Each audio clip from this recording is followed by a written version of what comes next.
वमन तबिअहुम बिइहसानिन इला यौमिद्दीन अम्मा बाद। मोहतरम सामईन, बुज़ुर्गों, नौजवानों और बच्चों,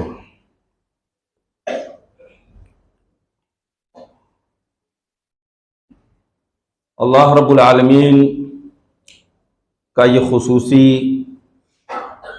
हम पर करम और उसका एहसान है कि उसने हमें ईमान की दौलत से नवाजा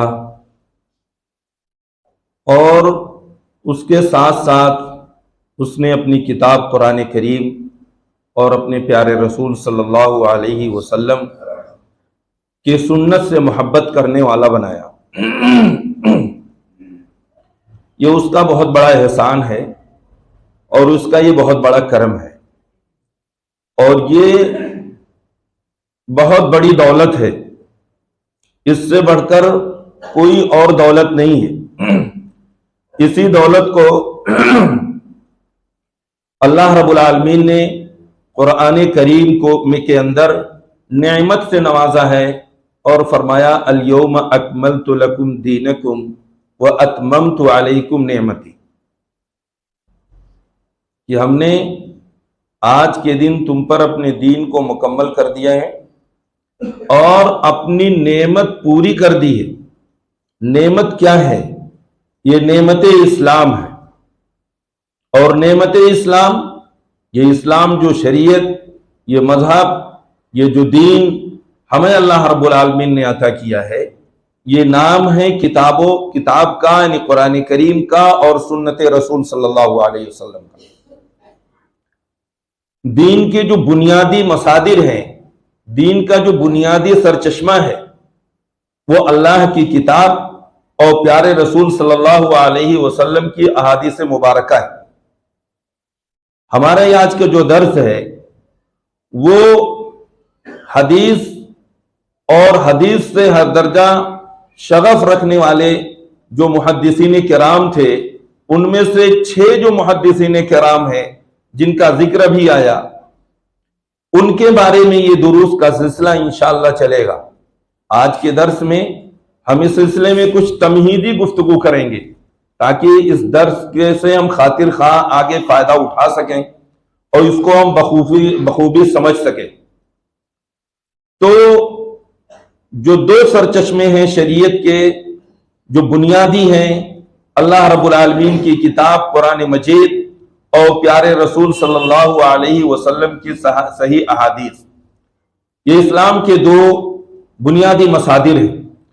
इस्लाम की जितनी भी तालीमात हैं, चाहे उनका ताल्लुक अकाइद से हो, उनका ताल्लुक इबादात से हो, उनका ताल्लुक अहकाम व मसाइल से हो, उनका ताल्लुक अखलाकियात से हो, उनका ताल्लुक जिंदगी गुजारने के जो भी तरीके हो सकते हैं उनसे हो, वो सारी चीजें अल्लाह रब्बुल आलमीन की कुरान करीम और रसूल अकरम सल्लल्लाहु अलैहि वसल्लम की इन्हीं अहादीस से माखूज हैं, उन्हीं से ली गई। और शरीयत इस्लामिया में इनका वो मकाम है कि इनके बगैर, कुरान और हदीस के बगैर इस्लाम का तसव्वुर नाकिस है। अगर कोई सोचे कि सिर्फ कुरान काफी है तो इसकी ये सोच गलत है। अगर कोई ये समझता है कि हदीस काफी है तो उसकी ये सोच गलत है। अल्लाह रब्बुल आलमीन ने कुरान करीम का नुज़ूल फरमाया आप सल्लल्लाहु अलैहि वसल्लम पर जिब्रील अमीन के जरिए 23 साल की मुद्दत के अंदर, और नबी करीम सल्लल्लाहु अलैहि वसल्लम ने कुरान करीम की जो आयात हैं उसमें जो अहकाम व मसाइल हैं, उन्हीं अहकाम व मसाइल की आप सल्लल्लाहु अलैहि वसल्लम ने जो वजाहत फरमाई है, जो सहाबे किराम को बताया है, उन्हीं को अहादीस कहा जाता है। कुरान करीम भी जिस तरह अल्लाह के रसूल सल्लल्लाहु अलैहि वसल्लम पर नाजिल हुआ था उसी तरह आज भी महफूज है। उसमें कहीं भी एक लफ्ज, एक नुक्ते, एक शोशे की भी हेर फेर नहीं है। कुरान मुकम्मल तौर पर मौजूद है, अपनी असली हालत में मौजूद है। इसी तरह अल्लाह के रसूल सल्लल्लाहु अलैहि वसल्लम की जो अहादीस हैं वो भी अपनी असली हालत में जिस तरह अल्लाह के रसूल सल्लल्लाहु अलैहि वसल्लम ने फरमाया था उन अल्फाज के साथ और कुछ जो है अल्फाज ने माने के साथ वो मौजूद है। यानी जिंदगी गुजारने का इस्लाम के मुताबिक पूरा तरीका उसी अंदाज में जिस तरह अल्लाह के रसूल सल्लल्लाहु अलैहि वसल्लम पर कुरान की शक्ल में नाजिल हुआ था और आप सल्लल्लाहु अलैहि वसल्लम ने जिस तरह अहादीस मुबारका में तशरीफ फरमाई थी, वजाहत फरमाई थी, वो उसी तरह आज भी उम्मत के सामने मौजूद है। ये खुशनसीब हैं वो लोग जिनको ये जो दोनों सरचश्मे हैं किताब और सुन्नत, ये जो दौलत है, जिनको ये चीज नसीब हो जाए और जिनके अंदर इनकी मोहब्बत पैदा हो जाए, और खुशनसीब हैं वो लोग जो इनके मुताबिक अपनी जिंदगी गुजारने को तरजीह दें और जिंदगी को गुजारें। तो ये दोनों चीजें महफूज हैं। जबकि इससे पहले और भी अंबिया किराम आए, उन पर अल्लाह रब्बुल आलमीन ने कुरान उन पर किताबें नाजिल की, उन अंबिया किराम की भी तालीमात थी, उन्होंने भी अपनी उम्मत के लोगों को बताया। लेकिन आज वो सारी किताबें अपनी असल शक्ल में महफूज नहीं हैं। अंबिया की तालीमात असल शक्ल में महफूज नहीं है। जैसे हम तौरात का नाम सुनते हैं, यहूदी उनके पास तौरात है, ईसाई उनके पास इंजील है, लेकिन इन दोनों में तहरीफ हो चुकी है, दोनों में तब्दीली वाक़ई हो चुकी है, दोनों अपनी असली हालत में मौजूद नहीं है। और इसका एतराफ वो खुद करते हैं।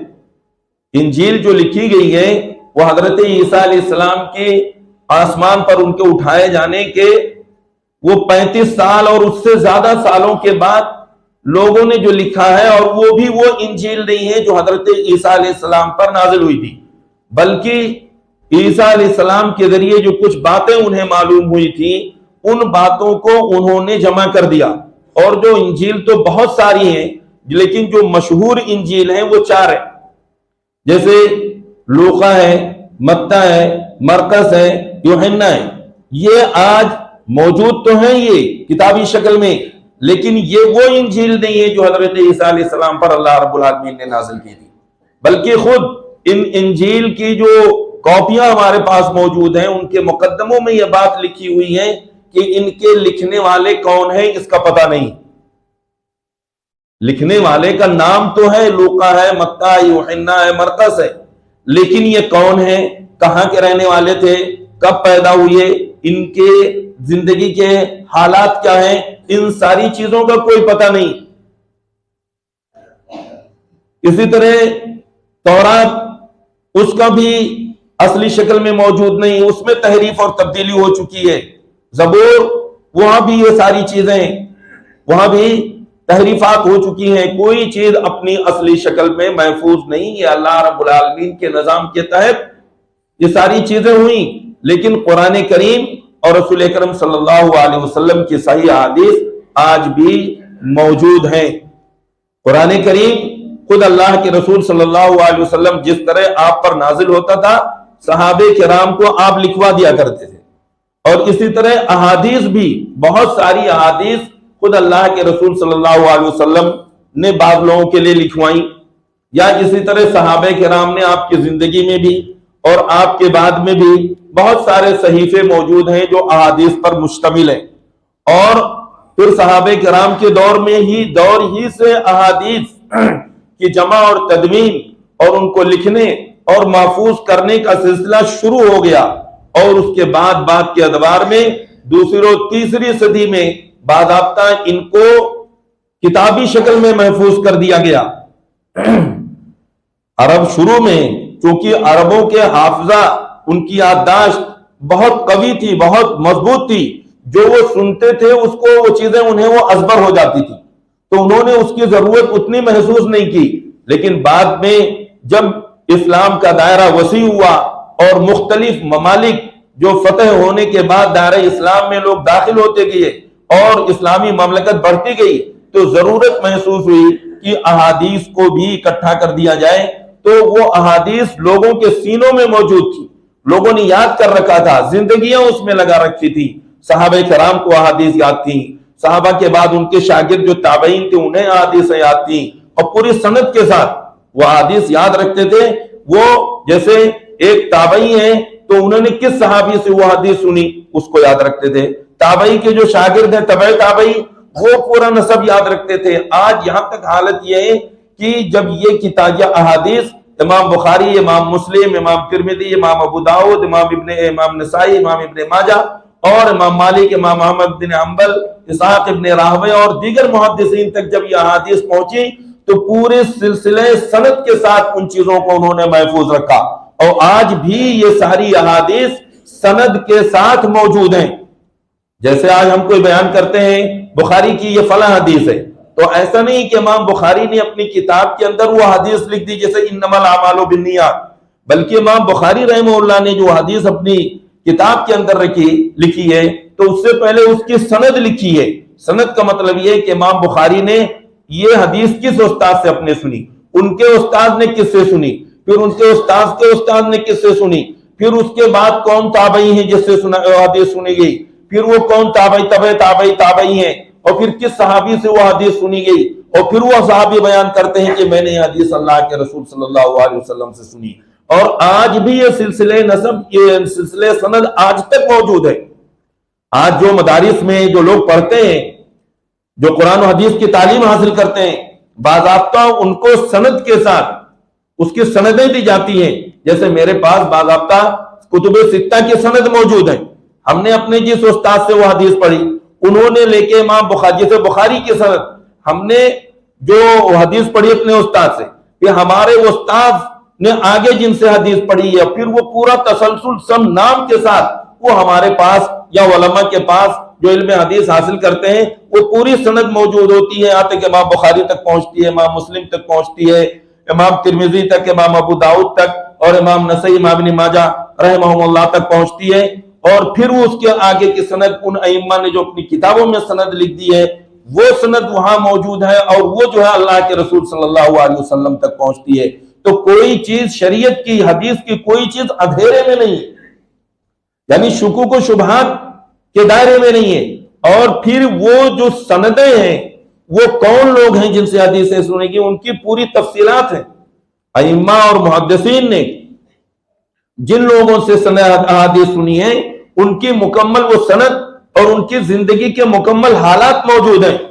बादाब्ता इल्मुर रिजाल एक ऐसा इल्म है जो आज तक दुनिया में किसी भी उम्मत के पास, किसी भी कौम और मिल्लत के पास ऐसा फन मौजूद नहीं है।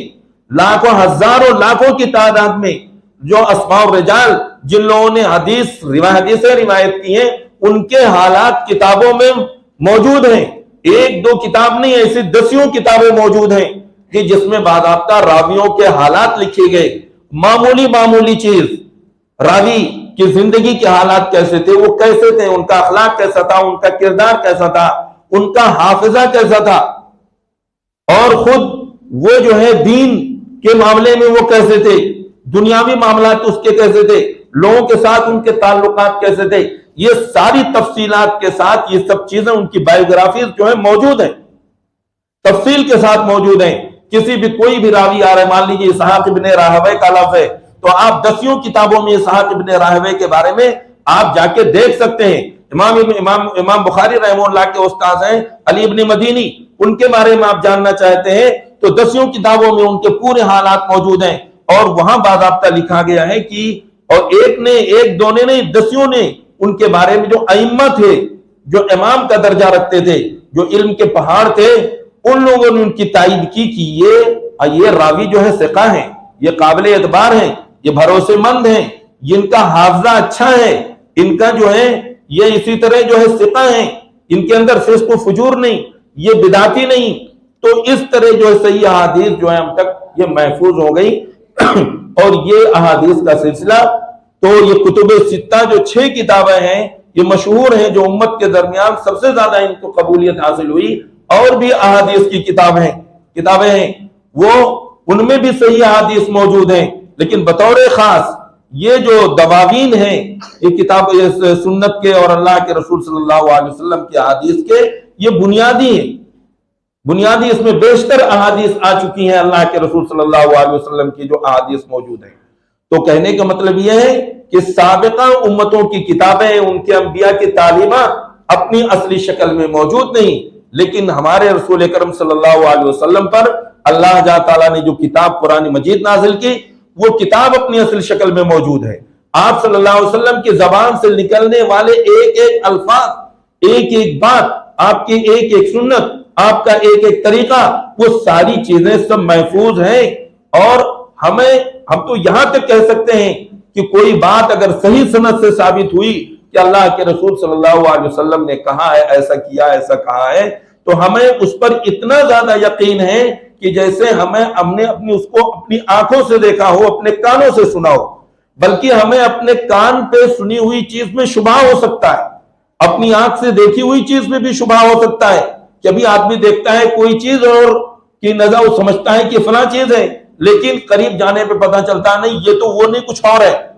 तो हमारी देखी हुई चीज पे तो शुबा हो सकता है, लेकिन जो सही सनद से अहादीस हम तक पहुंची हैं, उनमें जर्रा बराबर भी शुबहा नहीं है।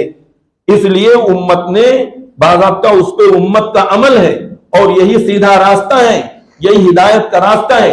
और जो इसमें शुकूक व शुबहात पैदा करते हैं, वो गोया कि उनको ना कुरान से सही रिश्ता है, ना कुरान को सही समझ पा रहे हैं। जबकि कुरान में जा बजा अल्लाह रब्बुल आलमीन ने अतिउल्लाह व अतिउर रसूल वमा आताकुमुर रसूल फखुदूहु वमा नहाकुम अन्हु फंतहू, कि तुम अल्लाह की अताअत करो और रसूल की अताअत करो। अल्लाह की अताअत यानी अल्लाह ताला ने कुरान करीम में जो कुछ फरमा दिया है, रसूल की अताअत यानी अल्लाह के रसूल सल्लल्लाहु अलैहि वसल्लम ने कुरान की जिस तरह तशरीह फरमाई, जिस तरह तरीके बताए, इबादत के तरीके, जिंदगी गुजारने के तरीके, तिजारत के तरीके, उन सारी चीजों में अल्लाह के रसूल सल्लल्लाहु अलैहि वसल्लम की इताअत करनी है, आपकी बात को मानना है। तो और अल्लाह ताला ने कहा जिसने रसूल की इताअत की, मन युतिर रसूल फक़द अता अल्लाह, जिसने रसूल की इताअत की उसने अल्लाह की इताअत की। जिसने रसूल की बात को तस्लीम किया, माना और अपने सराखों से लगाया, गोया कि उसने अल्लाह की बात को अपने सराखों से लगाया और उसको कबूल किया। तो ये किताब व सुन्नत दोनों चीजें महफूज हैं, और बिल्कुल यकीनी मजबूत पुख्ता दलाइल के साथ, कहीं इसमें की किसी शक और शुबे की गुंजाइश नहीं है। और जबकि दूसरी किताबें, साबिका किताबें, वो शरीयतें आज अपनी असल शक्ल में महफूज नहीं है। और ये कुरान और हदीस, ये दोनों वही हैं। जिस तरह कुरान तो हजरत जिब्रील अलैहिस्सलाम वही लेकर आते थे बाकायदा कुरान से, लौह महफूज से, वहां से, और अल्लाह के रसूल सल्लल्लाहु अलैहि वसल्लम के सामने उनको आप पढ़कर बताते थे, सुनाते थे। वो भी वही है, उसको वही मतलू कहते हैं, यानी ऐसी वही जिसकी तिलावत पर बाकायदा अल्लाह के रसूल सल्लल्लाहु अलैहि वसल्लम ने हर हर्फ पर सवाब मुकर्रर किया है। उसकी तिलावत करने से सवाब मिलता है। जैसे हदीस में आता है कि अगर कोई शख्स कुरान करीम पढ़ता है तो उसको हर हर्फ पे 10 नेकियां मिलती हैं। अल्लाह के रसूल सल्लल्लाहु अलैहि वसल्लम ने मिसाल देके फरमाया, जैसे अगर कोई शख्स कहता है अलिफ लाम मीम, तो ये एक हर्फ नहीं है, बल्कि आपने फरमाया अलिफ एक हर्फ है, लाम एक हर्फ है और मीम एक हर्फ है। गोया कि हर हर्फ पर 10-10 30 नेकियां उसको सिर्फ अलिफ लाम मीम पर मिलती है। तो ये वही मतलू है, यानी जिसकी तिलावत करने पर बाकायदा अजर और सवाब अल्लाह के रसूल सल्लल्लाहु अलैहि वसल्लम ने उसको मुकर्रर तौर पे बताया है। हदीस जो है ये वही गैर मतलू है, ये भी अल्लाह रब्बुल आलमीन की तरफ से, ये भी वही है, लेकिन दोनों में फर्क है। कुरान का रुतबा ऊंचा अल्लाह रब्बुल आलमीन, क्योंकि वो अल्लाह रब्बुल आलमीन का कलाम है, और ये अल्लाह के रसूल, ये माना और मफहूम या अल्लाह ताला की तरफ से आपके कल्ब पर वही होता था, लेकिन अल्फाज आपके हैं। इस तरह अहादीस के पढ़ने पर उस तरह का सवाब मुकर्रर नहीं है कि हर हर्फ पर जैसे कुरान के पढ़ने पर 1-1 10-10 नेकी है। हदीस के मामले में ये नहीं है, लेकिन अमल के सिलसिले में जिस तरह कुरान पर अमल करना जरूरी है, उसी तरह हदीस पर भी अमल करना जरूरी है। क्योंकि अल्लाह के रसूल सल्लल्लाहु अलैहि वसल्लम ने फरमाया, तरक्तु फीकुम अमरैन लन तदिल्लु मा तमस्सक्तुम बिहिमा किताब अल्लाह व सुन्नती, मैं तुम्हारे बीच 2 चीजें छोड़े जा रहा हूं, एक अल्लाह की किताब और एक रसूल की सुन्नत। तो जो शख्स इन दोनों को मजबूती से पकड़े रहेगा वो गुमराह नहीं होगा। गोया कि इन दोनों को छोड़ने वाला वो गुमराही की तरफ जाएगा और वो गुमराह हो सकता है, लेकिन जो किताब और सुन्नत को मजबूती से पकड़ने वाला है वो गुमराह नहीं हो सकता है। तो ये दोनों वही हैं और वही इसकी दलील खुद कुरान करीम में अल्लाह रब्बुल आलमीन ने फरमाया, वमा यंतिकु अनिल हवा इन हुवा इल्ला वही यूहा, कि आप सल्लल्लाहु अलैहि वसल्लम कोई बात ख्वाहिश से नहीं बोलते, अपनी पसंद से नहीं, बल्कि आप जो कुछ बोलते हैं उसमें आपकी ख्वाहिश का दखल नहीं होता है, बल्कि इन हुआ इल्ला वह्यु यूहा, बल्कि वो बाज़ाब्ता वही है जो वही आपकी तरफ की जाती है। तो देखिए कुरान करीम में अल्लाह ताला ने खुद फरमा दिया हदीस के बारे में कि हदीस भी वही है, आपकी जबान से जो चीज निकलती है वो वही है। कुरान वही मतलू है जिसकी तिलावत में सवाब, और हदीस वही गैर मतलू है, इसके पढ़ने पर सवाब तो है लेकिन मुकर्ररा 10 नेकी वाला सवाब उस तरह का नहीं है। लेकिन दोनों अमल में, दोनों में कोई फर्क नहीं है, दोनों पे अमल जरूरी है, दोनों से अकाइद साबित होते हैं, दोनों से अहकाम साबित होते हैं, दोनों से मसाइल साबित होते हैं।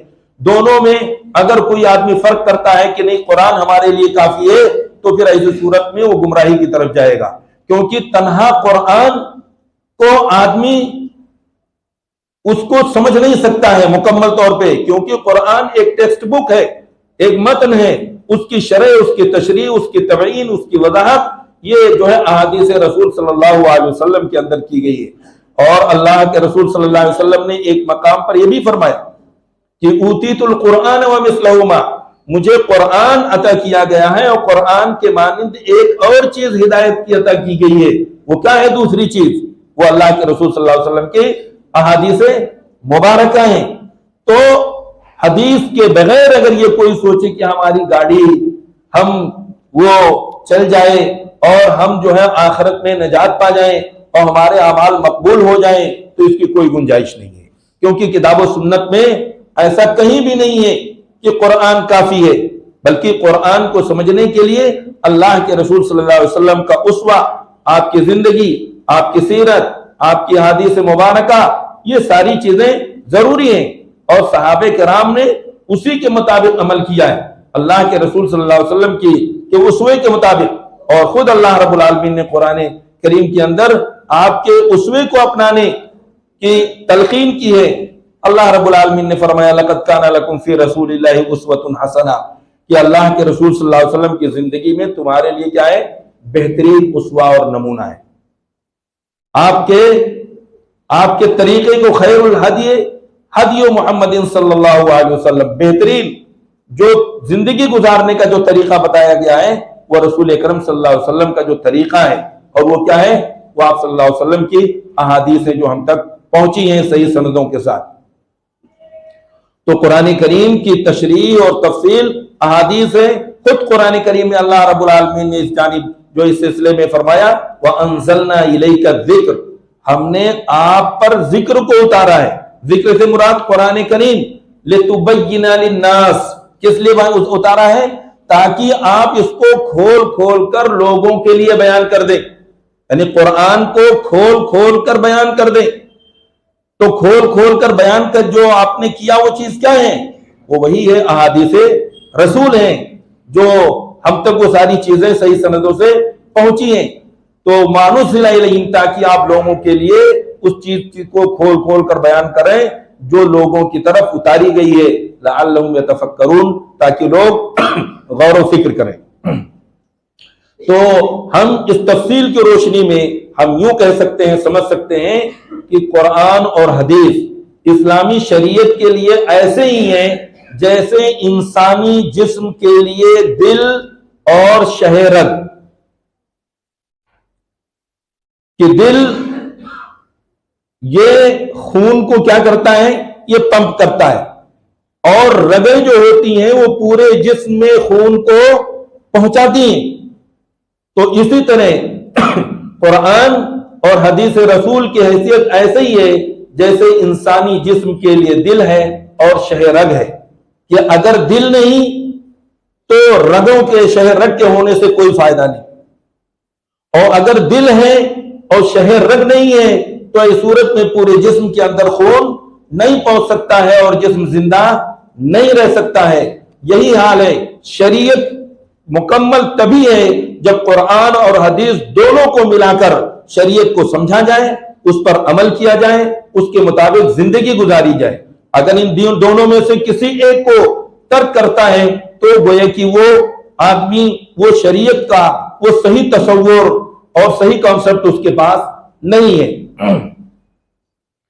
और ये जो हमारा मौजू है जिसमें हदीस की जो 6 मशहूर किताबें उनके बारे में, तो उनमें तो हम आएंगे, बाद में गुफ्तगू करेंगे। अभी तो तमहीदी अंदाज में हम पहले ये देखें कि हदीस किसको कहते हैं। ये तो हमने समझ लिया कि अल्लाह के रसूल सल्लल्लाहु अलैहि वसल्लम के जो फरमान है उनको हदीस कहते हैं मोटे अंदाज में, कि अल्लाह के रसूल सल्लल्लाहु अलैहि वसल्लम ने जो कुछ फरमाया वो हदीस, वो तो हदीस ही है। लेकिन कुछ और इसमें थोड़ी तफसील भी है। हदीस के अरबी जबान के ये हदीस का लफ्ज है। अरबी जबान में हदीस के 2 माने। हदीस का एक माना तो ये होता है जदीद, न्यू, नई चीज। हम जो कुछ बोलते हैं एक तरह से देखा जाए वो हर चीज नई हमारी जबान से निकलती है, लेटेस्ट होती है, नई हर बात नए अंदाज में अल्लाह रब्बुल आलमीन ने हमें उसकी तौफीक देता है कि हम बोलते हैं। तो जदीद नई चीज के माने हदीस के हैं एक, यानी कदीम पुरानी की ये जिद है, उसके अपोजिट है। और दूसरे हदीस गुफ्तगू को भी कहते हैं, बात को भी कहते हैं, चाहे बात थोड़ी हो या ज्यादा हो। और हदीस इसकी जो जमा आती है वो अहादीस।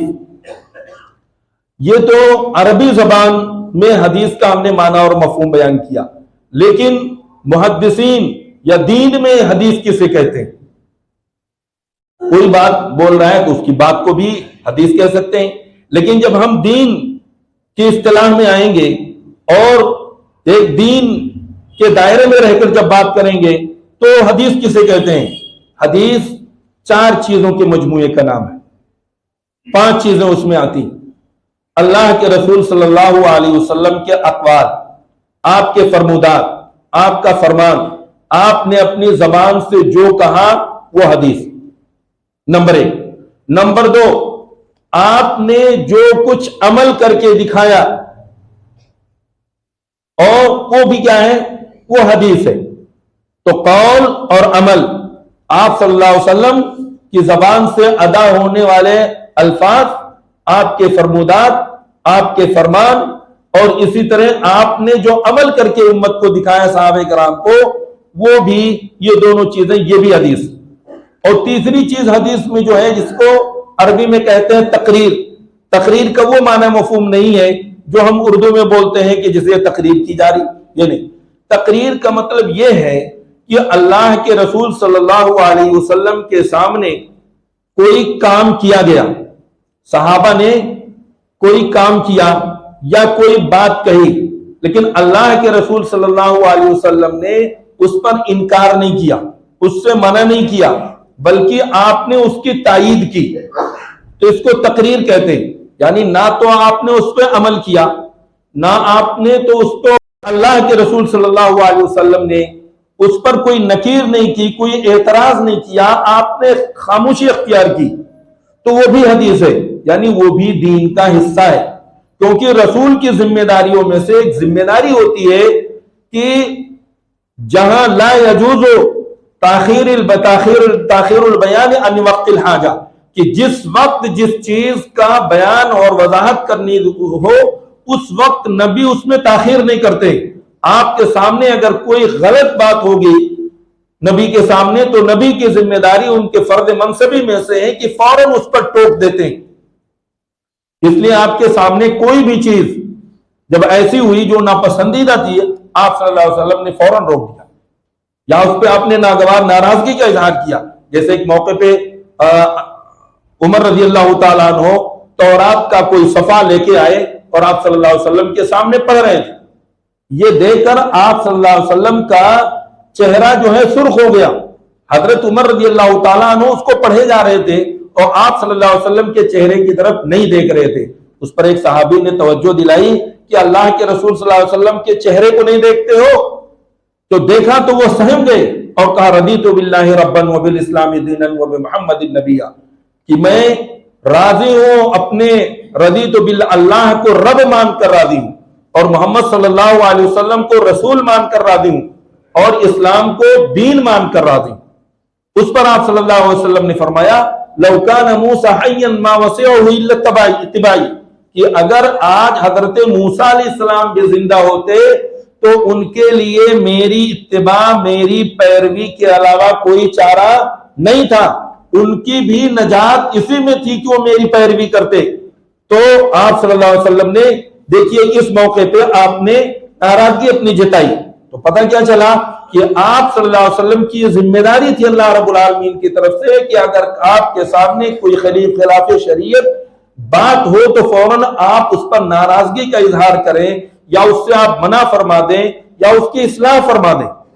तो आपके सामने कोई काम किया गया या कोई बात कही गई और आपने उस पर खामोशी अख्तियार की, उस पर आपने उससे मना नहीं किया, तो ये भी चीज जो है वो हदीस कहलाएगी, क्योंकि अल्लाह के रसूल सल्लल्लाहु अलैहि वसल्लम की तायीद हासिल हुई। इसलिए सहाबा बहुत सारे अमाल के बारे में कहते हैं कि अल्लाह के रसूल सल्लल्लाहु अलैहि वसल्लम के जमाने में हम कुन्ना नफालु कदा व कदा फी ज़मानी नबी सल्लल्लाहु अलैहि वसल्लम, कि हम नबी सल्लल्लाहु अलैहि वसल्लम के जमाने में ऐसा ऐसा करते थे। तो ये तीन चीजें हदीस में, और इसी तरह आप सल्लल्लाहु अलैहि वसल्लम के जो औसाफ, जिस्मानी आपकी साख्त है, आपकी बनावट है, ये भी सारी चीजें जो बयान की जाती हैं इनका भी ताल्लुक हदीस से है, वो भी हदीस है। जैसे मिसाल के तौर पे हदीस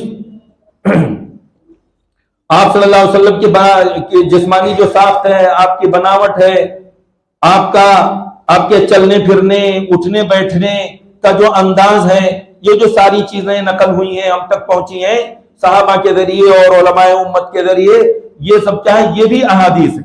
जैसे मिसाल के तौर पे हदीस में आता है कि आप सल्लल्लाहु अलैहि वसल्लम सुर्ख सफेद थे, अबयदल वजही मुशरबम बिल हुमरा, या आप सल्लल्लाहु अलैहि वसल्लम कैसे थे? आपका चेहरा सुर्ख और सफेद था, यानी सफेद था, उसमें सुर्खी थी। तो ये जो आपका हुलिया जो बयान किया गया है, तो ये भी क्या है? ये भी हदीस है। या इसी तरह हदीस में बयान किया गया कि अन्नहु लैसा बित्तवीलिल बाइन, कि अल्लाह के रसूल सल्लल्लाहु अलैहि वसल्लम बहुत ज्यादा लंबे कद के नहीं थे, लंबे कद के थे लेकिन बहुत ज्यादा लंबे कद के नहीं थे। वला बिल कसीरिल मुतरद्दिद, और ना आप बहुत छोटे कद के थे, यानी आपका कद म्याना था। तो ये भी जो बयान हुआ ये क्या है? ये भी हदीस है, क्योंकि अल्लाह के रसूल सल्लल्लाहु अलैहि वसल्लम का हुलिया बयान हो रहा है। या इसी तरह अल्लाह के रसूल सल्लल्लाहु अलैहि वसल्लम का जो चलने का अंदाज था, जो बयान किया गया कि आप सल्लल्लाहु अलैहि वसल्लम जब चलते थे तो फकअन्नमा यनहत्तु मिन सबबिन, ऐसा लगता था कि आप किसी ढलान से उतर रहे हो, किसी ऊंचाई से नीचे की तरफ जा रहे हो।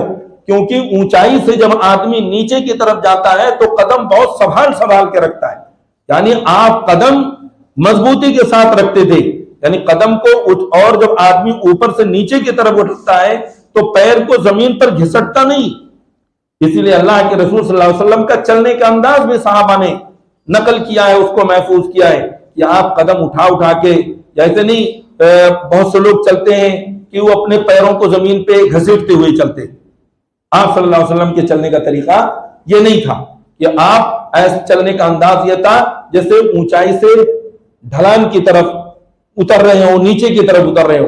तो ये जो आपका जो अंदाज बयान किया गया है, आपका हुलिया, आपके चलने फिरने का तरीका, आपके हंसने मुस्कुराने, खाने पीने जो अंदाज, ये सारी चीजें क्या हैं? ये भी हदीस में आती हैं। इसी तरह अल्लाह के रसूल सल्लल्लाहु अलैहि वसल्लम का जो अखलाक और किरदार जो बयान हुआ है, इसको भी हदीस कहते हैं। तो कितनी चीजें हो गई? आपका कौल, आपका फेल, और आपका कौल, आपका फेल, आपकी तकरीर और आपका हुलिया, चार चीजें। और पांचवी चीज आपके जो आपका अखलाक है, आपका किरदार है, ये सारी चीजें हदीस में आती हैं। जैसे हदीस में आता है आप सल्लल्लाहु अलैहि वसल्लम के बारे में, काना अजबदन नास, कि अल्लाह के रसूल सल्लल्लाहु अलैहि वसल्लम बहुत ज्यादा सखी और फैयाज थे। और दूसरी हदीस में वह अजवद मा यकूनु फी रमजान, और आपकी फैयाजी का जो और सखावत को जो दरिया बहता था वो रमजान के अंदर बहता था, यानी रमजान में और ज्यादा आप सखी और फैयाज हो जाया करते थे। तो देखिए ये आप सल्लल्लाहु अलैहि वसल्लम के अखलाक के करीमाना का जिक्र हो रहा है। या इसी तरह हदीस में आता है अश्शाअन्नास, कि अल्लाह के रसूल सल्लल्लाहु अलैहि वसल्लम बहुत ज्यादा बहादुर थे, यानी हक के लिए। बहादुर का मतलब है नहीं हक और बातिल जो भी आए उसके लिए लड़ जाए आदमी, नहीं, हक के लिए आप जो है बहादुर थे, हक के लिए आप डट जाते थे, और आपकी पूरी जिंदगी हक की ही तबलीग में हुई, गुजारी आपने। हक आपने अपनी जबान से हक ही को अदा किया। क्यों? अश्जाअन नास, हक के लिए आपने सब कुछ बर्दाश्त किया। आपने घर छोड़ा, अपना वतन छोड़ा, और लड़ाइयां की आपने जख्म सहे, सारी चीजें आपने हक के खातिर जो है दुश्मनों से मुकाबला किया। तो आप जो है अश्जाअन नास, लोगों में बहुत ज्यादा जो है आप बहादुर थे। या इसी तरह बहादुरी का मतलब नहीं आपके अंदर जो है उज्ब था, तकब्बुर था, हाशा व कल्ला, नऊज़ु बिल्लाहि मिन ज़ालिक, ऐसा नहीं, बल्कि आपके बारे में आता है अशद्दुहुम तवाज़ुअन, आपके अंदर हद दर्जा तवाज़ु था, बड़ी खाकसारी थी, आप लोगों के लिए बिछ जाया करते थे, यानी चापलूसी के अंदाज में नहीं, खुशामद वाला अंदाज नहीं, बल्कि इंसानियत का जो एहतराम होना चाहिए, एहतरामी इंसानियत के लिए आप जिसका जो हक था वो हक देते थे, लोगों के साथ तवाज़ु से पेश आते थे। ये नहीं हम बड़े हैं तो सबको हकीर समझे, मामूली समझे, नहीं। इसलिए आता है कि मामूली बुढ़िया औरत भी जब वो आपको चाहती थी तो रोक लेती थी, और आप रुक के उनकी बातों को सुनते थे। आपका गुजर होता था बच्चों के पास से, तो आप बच्चों से भी सलाम करते थे। तो यह आप सल्लल्लाहु अलैहि वसल्लम का तवाज़ु था।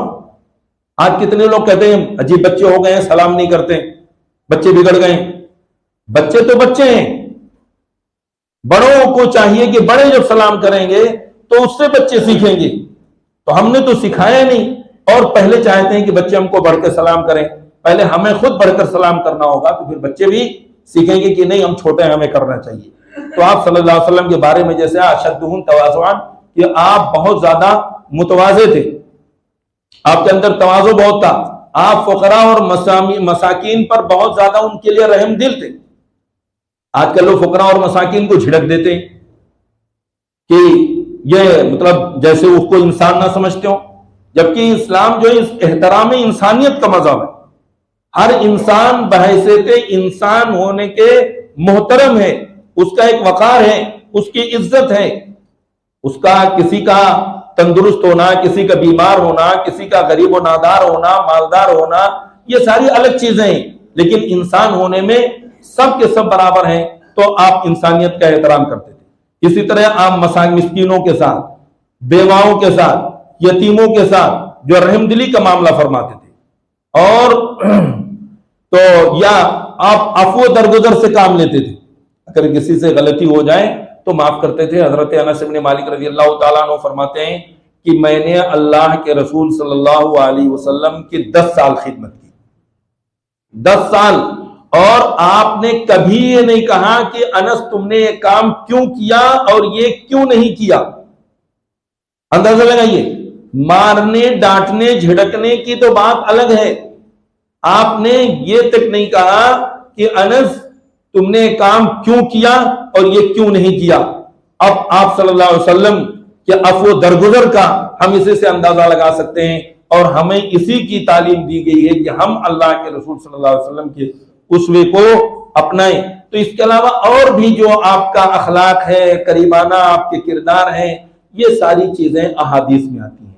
तो ये 5 चीजें, आपका कौल, आपका फेल, आपकी तकरीर व तायीद, और आपका हुलिया, और इसी तरह से आपके अखलाक व किरदार, ये सारी चीजों, इन सबको अहादीस कहते हैं।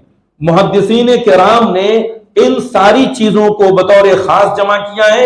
इसी तरह जो सहाबे किराम से भी चीजें मनकूल हैं, उनके अकवाल, उनकी बातें अहादीस रसूल के अलावा जो उन्होंने अहादीस रसूल सल्लल्लाहु अलैहि वसल्लम की रोशनी में, आपकी तरबियत की रोशनी में जो कुछ आमाल किए हैं, बहुत सारी चीजें वो भी महफूज की गई हैं अहादीस की किताबों में सही सनदों के साथ, और उनका किताब व सुन्नत से कोई टकराव नहीं है।